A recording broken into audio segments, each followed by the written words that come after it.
Hi beautiful souls, it's Tan here again today with another video for you on this channel. And today I want to talk a little bit about Venus in the 12th house and what it's like to have that in your natal chart and some practical tips on how to work with it.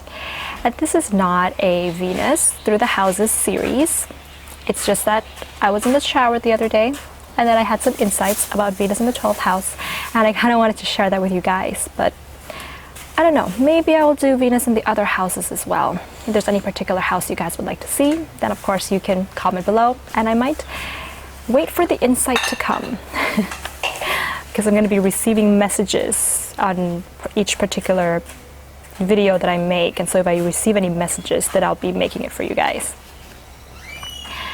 So yeah, if you've been watching my channel and you like the content that I put out, you can support me on a platform called coffee.com by buying me a coffee. And the support that you provide me with will go into purchasing tools, equipments, and softwares that I need to use to make these YouTube videos for you guys, as well as doing birth chart readings. And thank you so much for everyone who has supported me on coffee.com platform. I really appreciate it. So to briefly summarize Venus and what she symbolizes, Venus represents in astrology self-worth that comes through identifying with your personal values of love, affection, pleasures, as well as relationships.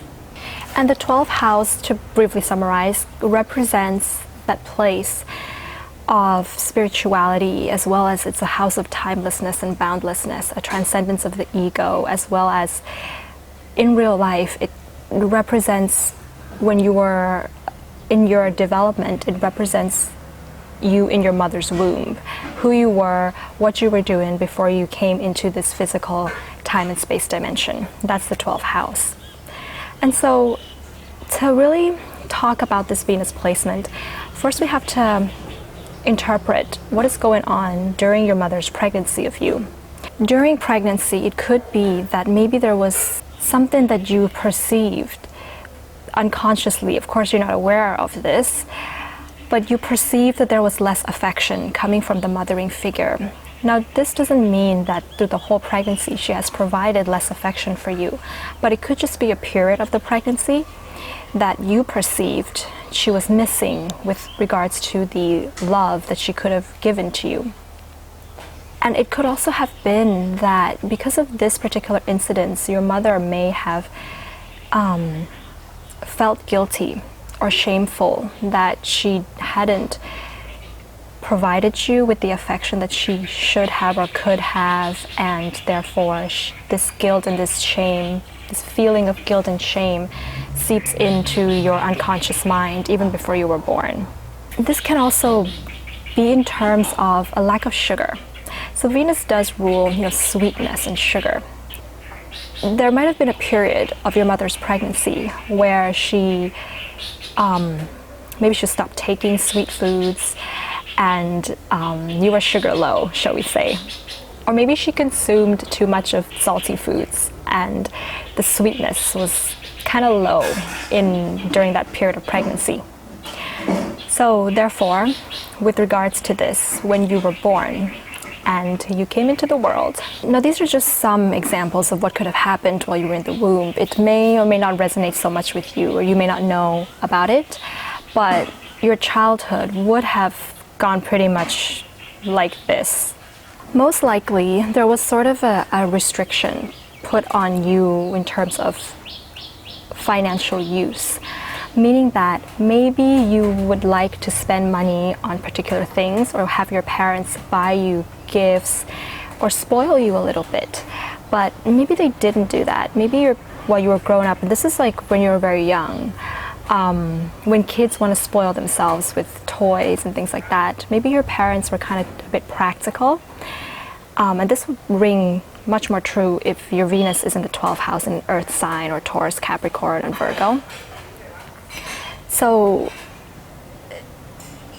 the material needs in that sense of not buying something for you, not spending money on just practical things, but just spending money on things that you just want because you want it. It's pleasurable for you as a kid. That's Venus, right? This could even be in terms of things that make you look beautiful. while you were growing up as well, like clothing, little makeup toys or jewelry that kids like to play with or have.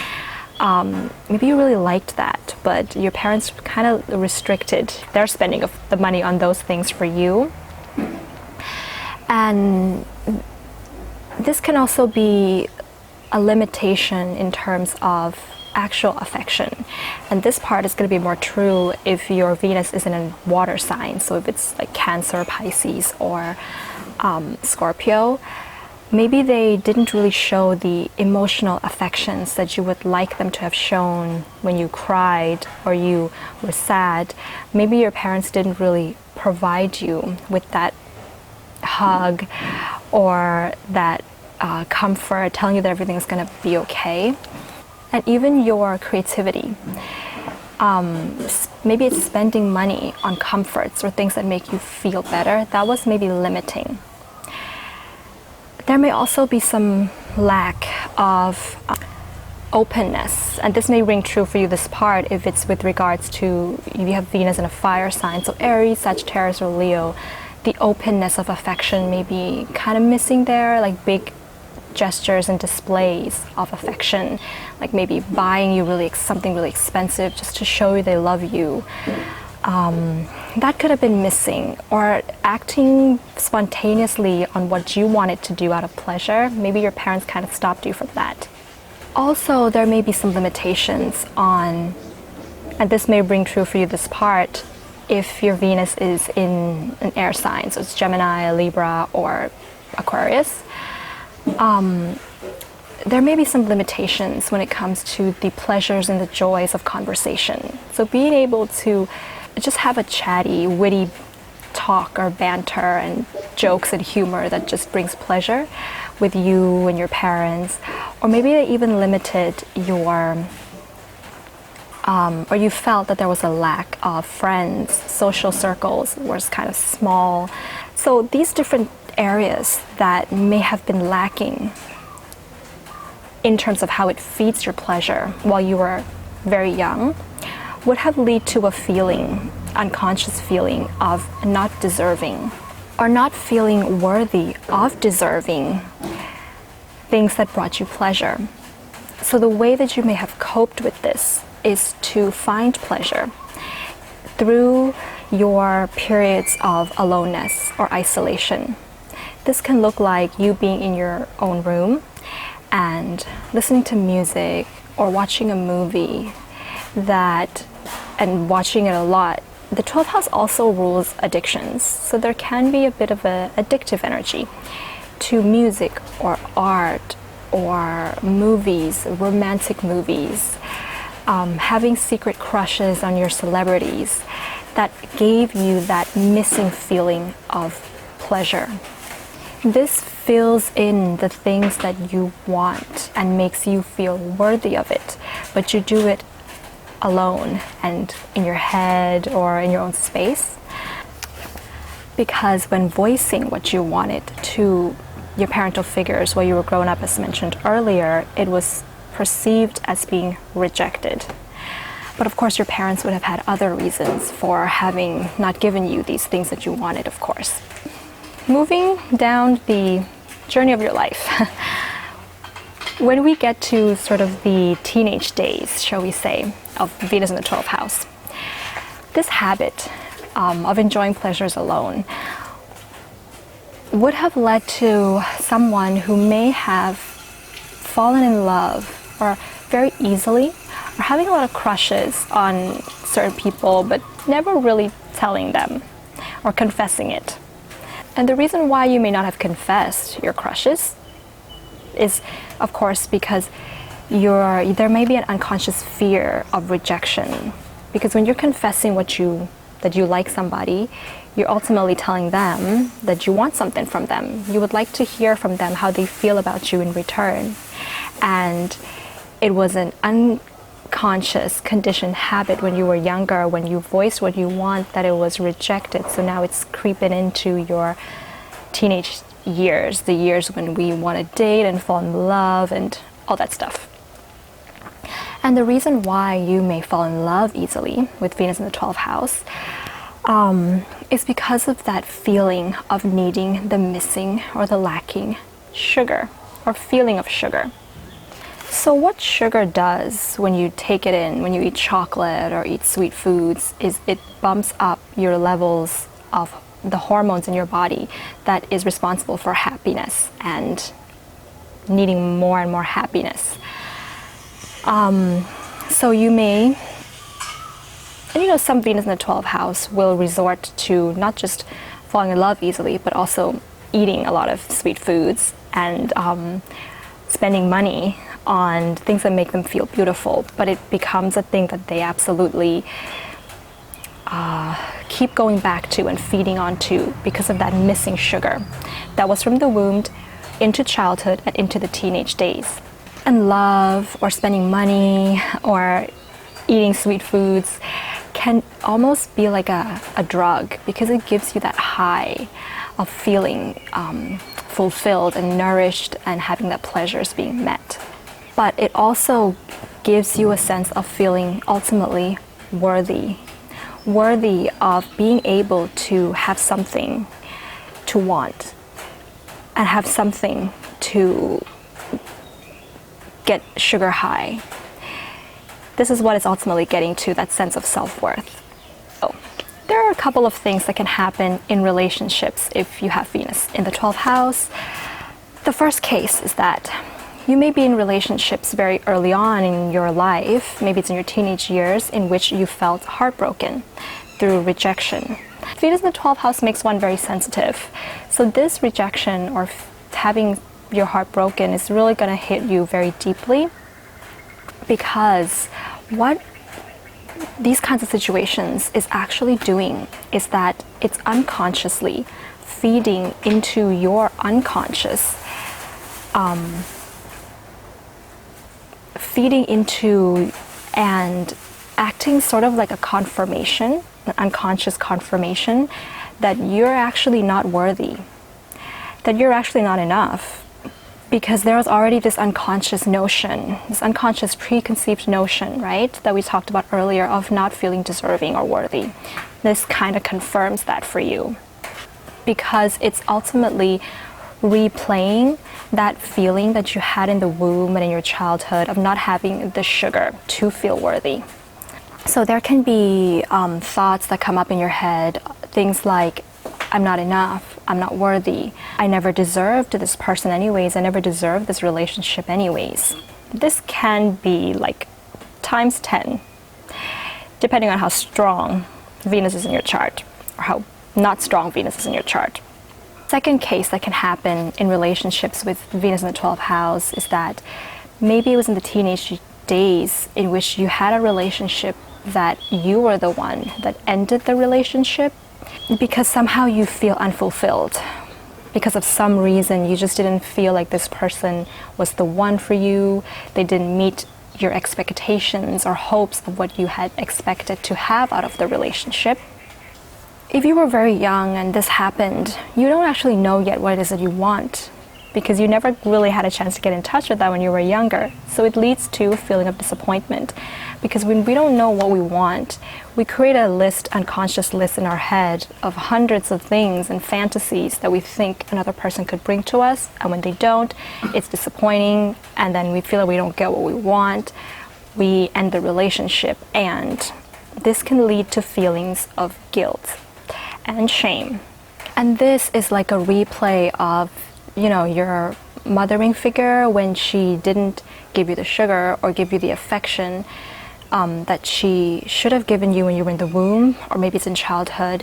This is replaying that pattern that she had, that you unconsciously might have picked up.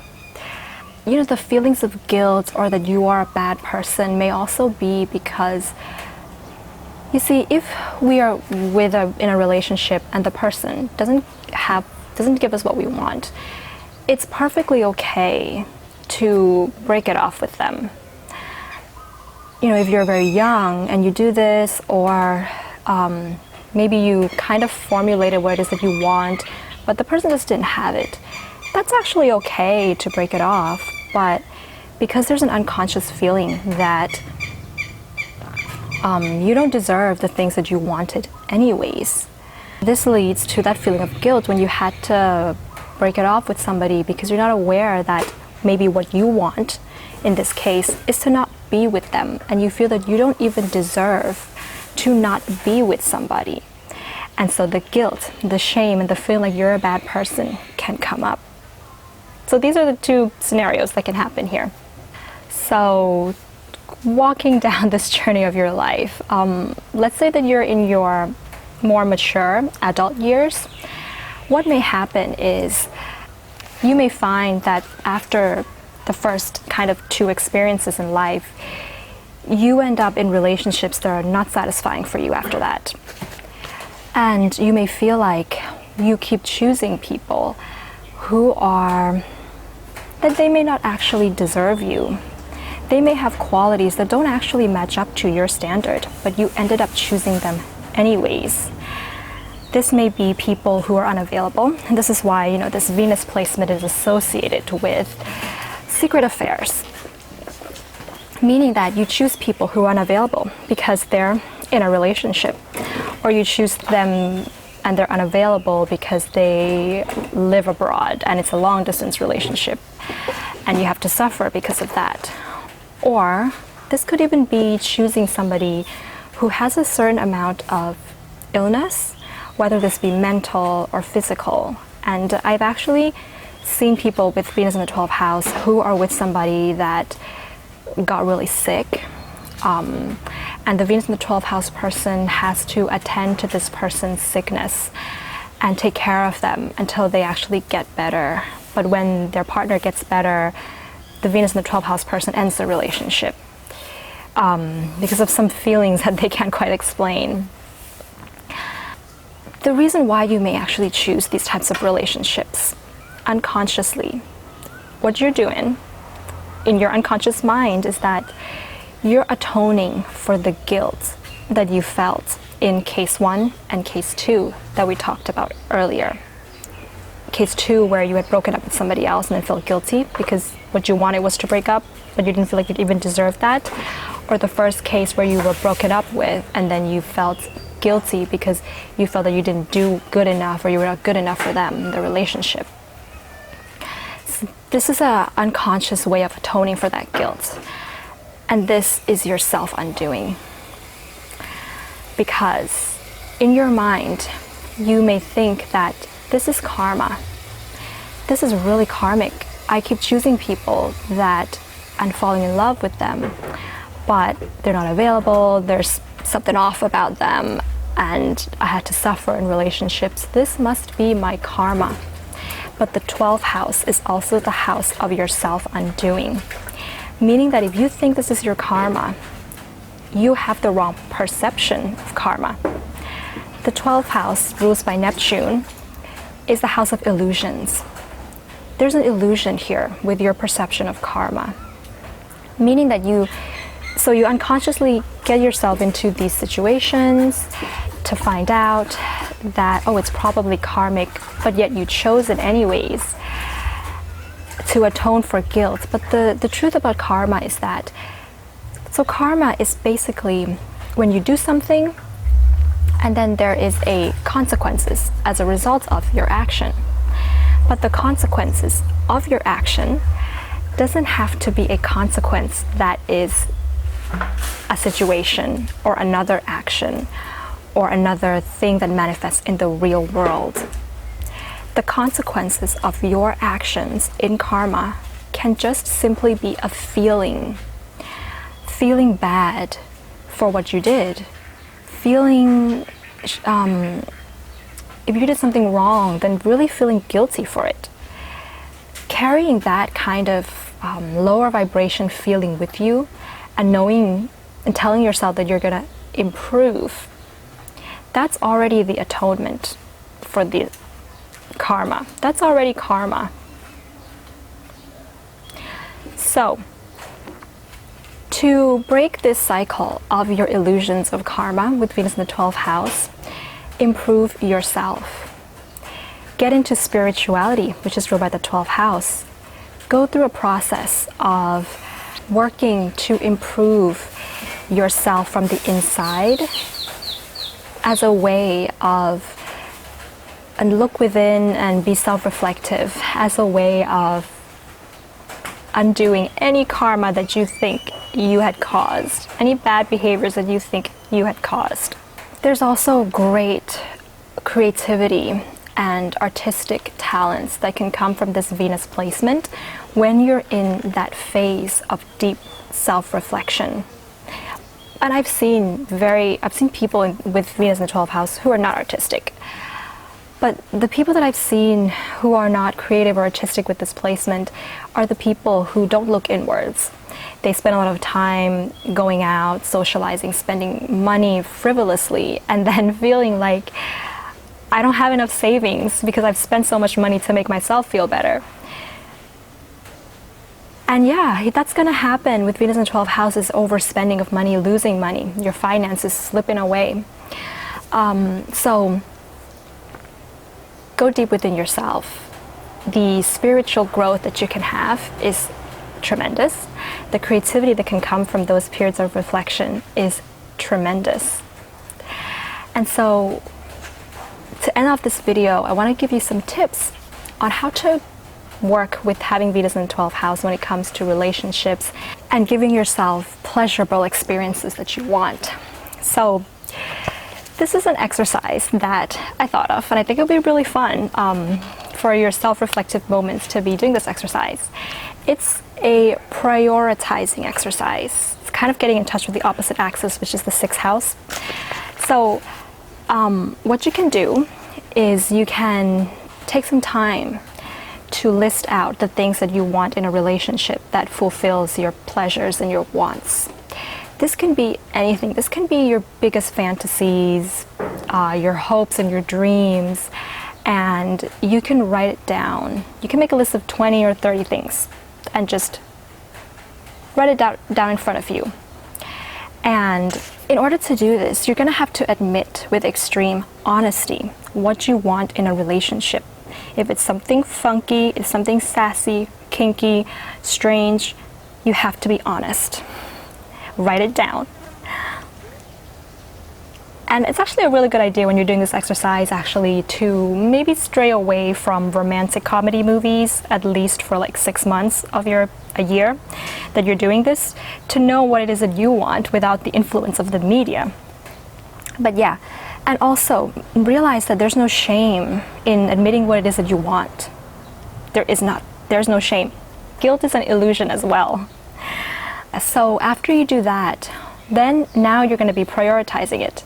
So you're going to be numbering 1 to 20 or 30, depending on how many you have in your list. Number 1 is the most important thing for you with regards to your values. Values in relationships and values of what you want for yourself. This is building self-love.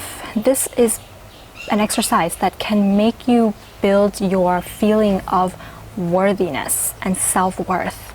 So after you do this exercise, you want to write down, after you prioritize, write down which of these things can be met through you can give to yourself, which can be met through a love interest, which can be met with your family, which can be met through friendships, which can be met through pets or animals. Maybe some of them can be met through spirituality. Maybe some of them can be met through a teacher. The 12th house is a boundless house. So therefore, this exercise is a really great idea for you to know how different people in your life fit into your life. That you've got many soulmates, and all of them can help you grow in different areas of your life and give you what you want in different areas of your life. But if you're somebody who, let's say you got some Capricorn in your chart, some Scorpio in your chart, some Saturn and Pluto, you may prefer a monogamous relationship. And that's going to be pretty hard if you have Venus in the 12th house. So this is a really good way to know that a particular love interest in a monogamous relationship, as well as your other soulmates meeting some of your other needs. And ultimately, let's say for number 1, 2, and 3, you would like the top things in your list to be met by either you or your monogamous romantic partner. Maybe number one, you can meet yourself, but number two, your partner has to meet. Or number one, your partner has to meet, and number two, you meet that yourself. And if you are in a relationship with somebody who can do this for you, you know that they're compatible enough with you because they have the same values as you. And you'll find a sense of grounding that comes from this. You know, if you haven't really done this kind of exercise or anything similar to this, you may find that you get into a relationship and because you're not yet prioritizing your wants or knowing what your wants are, that when you meet somebody, you may feel like they're giving you number one or number two on your list that you haven't really made. You know, it's very Neptunian, right? But later on in the relationship, you find out that what you had presented to your lover as number one or number two that they were meeting is actually like number 10. And what was actually number 15 is actually your number one and two, and your partner is not able to meet that. And when this happens, this is when Venus in the 12th house person may stray away from the relationship, especially if somebody else is coming into their life who can actually meet their number one and number two, the real number one and number two, that their partner has not met. But it's because they don't know that themselves in the first place. And if you don't know it, your partner's not going to know it. I hope it's kind of making sense, guys. And you know how the feelings of guilt can be very strong with this Venus placement. So if somebody else does come into your life and they're meeting your number one or number two, it's going, you know, it can be hard for you to leave a particular committed relationship because of the feelings of guilt. And then there's secret affairs can happen because of this. Or maybe it's just simply a discontentment or lack of connection that you feel with your current partner who can't meet your number one or number two. You may think that, well, with this awareness, if you are in a relationship and your partner's not meeting what you want, but somebody else comes in and is meeting what you want, and you're aware of what's going on with your Venus in the 12th house, that you could just leave your partner and then go and be with this other person. Yes, you could do that, but this is going to be a cycle because you haven't done the work on yourself to generate your self-worth and to have a solid sense of what you want in life, in relationships. This will become cyclic and it can lead to a bittersweet kind of a feeling that kind of creeps into you and makes you feel kind of not great. But even if it is not cyclic, it's still worth doing because it's a missing part of you that is worth knowing. And that is the self-love that is you're worth giving to yourself. So that's going to be my interpretation of Venus in the 12th house. If you have this placement, then do comment below what sign your Venus is in the 12th house and how you've been working with it and what your experiences have been like with having this Venus placement. And yeah, I guess that's all I have for today. Beautiful souls, I want to wish everybody a happy Venus retrograde season. And yeah, if you like this video, give it a thumbs up and hit the subscribe button below if you haven't. If you already subscribed, thank you very much for coming along. I do birth chart readings, synastry, and relationship readings. All the information is on my website. You can check that out. And I'll see you very soon, beautiful souls. Bye!